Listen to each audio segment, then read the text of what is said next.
Good morning students. आज हम पढ़ेंगे आयनिक रेडियस के बारे में। इसमें सबसे पहले मैं आपको ये बता दूं कि क्वेश्चन कैसे आते हैं। इसमें क्वेश्चन पूछा जाता है कि कोई भी एलिमेंट और उसका कैटायन या एनायन से कंपैरिजन बोल देगा कि बताओ कि किसका आयनिक साइज ग्रेटर है। जैसे Na और Na पॉजिटिव का किसका साइज ग्रेटर है। आयंस तो है ही, एक कैटायन है। पहले मैं आपको एक इसका आंसर पहले बता देती हूँ, रूल बाद में बताऊंगी। आंसर कहता है, रूल कहता है कि radius of positive cation is always smaller than that of parent atom. कि कोई भी जो कैटायन होगा उसका जो रेडियस होगा वो हमेशा स्मॉलर होगा than that of parent atom. Parent मतलब जिसका वो कैटायन है।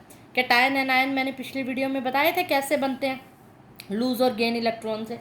अब सोडियम क्या है? पेरेंट है। एक्चुअल एटम सोडियम है ना, पेरेंट एटम एक्चुअल एटम को बोलते हैं। और उसका कैटायन क्या है? Na positive. हमेशा जो पॉजिटिव यानी कैटायन होगा उसका जो रेडियस होगा वो क्या होगा? कम होगा, इसका ज़्यादा होगा। इसके लिए मैं एक रूल बता रही हूँ, आप कैसे पता चल लगाओगे। ये तो आपको मैंने बता दिया, एक्चुअल में ही होता है, या तो ये याद रख लो। बट अगर ये कह दे कि प्रूफ करके बताओ कि कैसे सोडियम का साइज Na पॉजिटिव से ज़्यादा है, कैसे, तो एक इसके लिए वर्ड होता है जेड इफेक्टिव, जिसको हम बोलते हैं effective nuclear charge. Effective nuclear charge हम निकालेंगे जिसका फॉर्मूला होता है जेड, यानी जेड का मतलब होता है न्यूक्लियर चार्ज, बाय में क्या होते हैं? Number of electron. Z by में ई होता है, ये एक्चुअल में नंबर ऑफ इलेक्ट्रॉन बोलते हैं जिसको। न्यूक्लियर चार्ज को या फिर इसको जेड को एटॉमिक नंबर भी कह देते हैं हम। उसको उसके नंबर ऑफ इलेक्ट्रॉन से अगर हम डिवाइड करेंगे, उसके अंदर कितने इलेक्ट्रॉन हैं, तो वो क्या निकलेगा? Z effective. पहले ये बता दिया मैंने फॉर्मूला, तो ये सुन लो रूल क्या है। जेड इफेक्टिव जिसका जितना ज़्यादा, जेड इफेक्टिव मैंने आपको बताया था न्यूक्लियर चार्ज के बारे में, न्यूक्लियस के ऊपर जितना ज़्यादा चार्ज होगा तो उसकी पावर उतनी ज़्यादा होगी। ये बात मैंने जब वेरिएशन बताई थी एटॉमिक रेडियस के अलोंग द पीरियड, वहाँ कंसेप्ट लगाया था कि न्यूक्लियस के ऊपर चार्ज जितना ज़्यादा उसकी अट्रैक्शन पावर उतनी ज़्यादा होगी आउटर मोस्ट इलेक्ट्रॉन को खींचने की। जितनी ज़्यादा पावर होगी साइज श्रिंक होएगा, छोटा होएगा, मतलब न्यूक्लियस के और आउटर मोस्ट का डिस्टेंस कम हो जाएगा ना, तो साइज क्या हो जाएगा? छोटा हो जाएगा। जेड इफेक्टिव जितना ज़्यादा, तो रूल कहता है कि आयनिक रेडियाई उतना कम होएगा। तो अब हम इन दोनों का जेड इफेक्टिव निकाल लेंगे, जिसका जेड इफेक्टिव ज़्यादा आएगा उसका आयनिक रेडियस कम आएगा। तो इस तरह से हम निकालते हैं। अब बात यह है कि जेड इफेक्टिव कैसे निकालते हैं। जैसे सोडियम है, सोडियम का एटॉमिक नंबर हमें पता है 11 होता है। जेड इफेक्टिव अगर मैं निकालूंगी, Z atomic number 11, number of electron कितने हैं सोडियम के अंदर? उतने ही है, 11। 11 बाय 11 आ गया 1। Na पॉजिटिव, Na पॉजिटिव का एटॉमिक नंबर तक सोडियम का 11 ही रहेगा। जेड इफेक्टिव 11 बाय में नंबर ऑफ इलेक्ट्रॉन। ये बात आपने 10th क्लास में सीखी है। अगर इसका एटॉमिक नंबर 11 है, इसके ऊपर चार्ज +1 है, तो आंसर इसमें क्या करेंगे? नंबर ऑफ इलेक्ट्रॉन निकालने के लिए इसमें से माइनस कर देंगे वही वैल्यू जो ऊपर चार्ज है। 11 - 1 10। अगर +2 होता है तो -2 कर देते हैं। अगर चार्ज माइनस है तो वो प्लस हो जाता है, प्लस है तो माइनस हो जाता है। इलेक्ट्रॉन निकालने का ये फॉर्मूला है। तो 11 में से 1 गए 10, 11/10 1.1। इसका आंसर 1 है, इसका 1.1 है।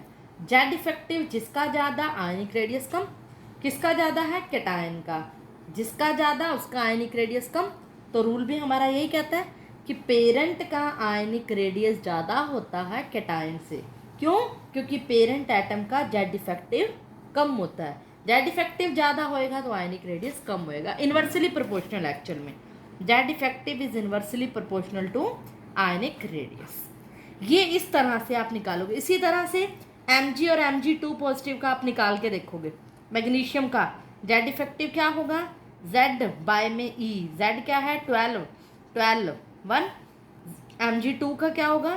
Z बाय में E करोगे तो आप 12 बाय में 12 - 2 10 1.2। किसका ज़्यादा? 1.2। कैटायन का ज़्यादा तो साइज छोटा। साइज हमेशा कैटायन का छोटा होता है as compare to parent atom.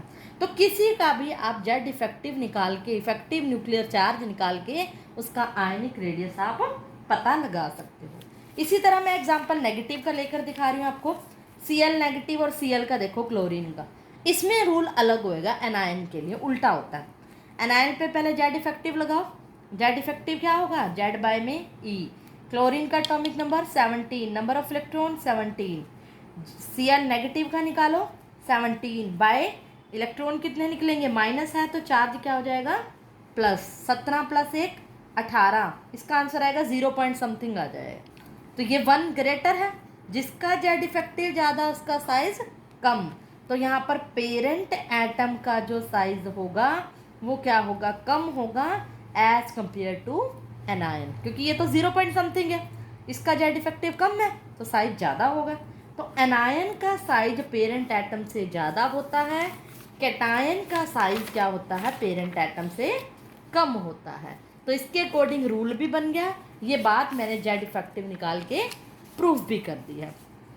इसमें क्वेश्चन ये पूछ लेता है वेरिएशन अलोंग ए ग्रुप, ग्रुप में आयनिक रेडियस का ऑर्डर बताओ। ग्रुप का कोई भी एलिमेंट ले लो, जैसे आयनिक मतलब आयन्स होना चाहिए वो, lithium positive, Na positive, K positive, Rb positive, caesium positive, ये डाउन द ग्रुप जा रहे हो, एक ही ग्रुप के एलिमेंट है, सभी आयनिक है। तो आयनिक रेडियस ऐसा एक्सपेरिमेंटली देखा गया कि डाउन द ग्रुप जाने पर आयनिक रेडियस क्या होता है, इंक्रीज होता है। रीज़न क्या बताओगे, अब इनका एक एक का जेड इफेक्टिव निकालने की बजाय आप कॉन्फ़िगरेशन कर लो, जैसे एटॉमिक रेडियस में करी थी, क्योंकि अब ग्रुप में है ना कंपैरिजन। अगर एक या दो एलिमेंट में होता तो जेड इफेक्टिव निकाल लेते, अगर आप ग्रुप की बात कर रहे हो तो आप इसकी कॉन्फ़िगरेशन करो। जब आप इसकी कॉन्फ़िगरेशन तो करोगे तो क्या आएगा, 2s1, 3s1, 4s1, मतलब प्रिंसिपल क्वांटम नंबर आपको बढ़ता हुआ दिख रहा है। क्वांटम नंबर बढ़ रहा है यानी नंबर ऑफ शेल्स बढ़ रहे हैं। पहले में एक शेल है, मान लो दूसरे में क्या है, 2 शेल हो गए, तीसरे में 3 शेल हो गए, शेल बढ़ते जा रहे हैं, डिस्टेंस बढ़ रहा है तो रेडियस बढ़ रहा है। तो डाउन द ग्रुप जाने पर एटॉमिक रेडियस और आयनिक रेडियस दोनों बढ़ते हैं, ये भी पूछ लेता है। ज़्यादातर क्वेश्चन इसमें कैटायन और एनायन पे आता है। और एक और इम्पॉर्टेंट क्वेश्चन जो इसमें साइज की जो पूछता है, आइसो इलेक्ट्रॉनिक स्पीसीज के केस में पूछता है, ये बड़ा इंपॉर्टेंट है। इस तरह के कंसेप्चुअल में आपको क्वेश्चन भी देखने को मिलेंगे। अगर कोई आइसो इलेक्ट्रॉनिक स्पीसीज है तो उसका साइज कैसे वेरी करेगा। आइसो का मतलब होता है सेम, इलेक्ट्रॉनिक का मतलब होता है इलेक्ट्रॉन्स, यानी कि जिस एलिमेंट के अंदर नंबर ऑफ इलेक्ट्रॉन्स सेम होंगे तब आप क्या करोगे।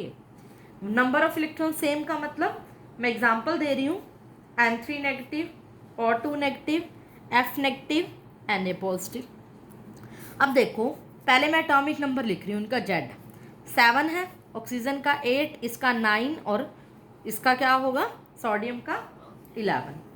अब मैं इसके नंबर ऑफ इलेक्ट्रॉन की बात कर रही हूँ। नंबर ऑफ इलेक्ट्रॉन देखते हैं, 7 में प्लस करोगे 3, क्योंकि माइनस है तो प्लस, प्लस है तो माइनस, 7 + 3 10, 8 + 2 क्योंकि माइनस है तो प्लस करोगे, 8 + 2 10, 9 - 1 10, 11 - 1 10।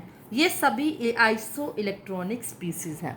आइसो इलेक्ट्रॉनिक का मतलब जिनके नंबर ऑफ इलेक्ट्रॉन क्या हैं, सेम है। हालांकि ये एटम अलग हैं, एलिमेंट अलग अलग हैं, कोई सोडियम है, कोई फ्लोरीन है, कोई ऑक्सीजन है, फिर भी इनके इलेक्ट्रॉन्स क्या है, नंबर ऑफ इलेक्ट्रॉन सेम है।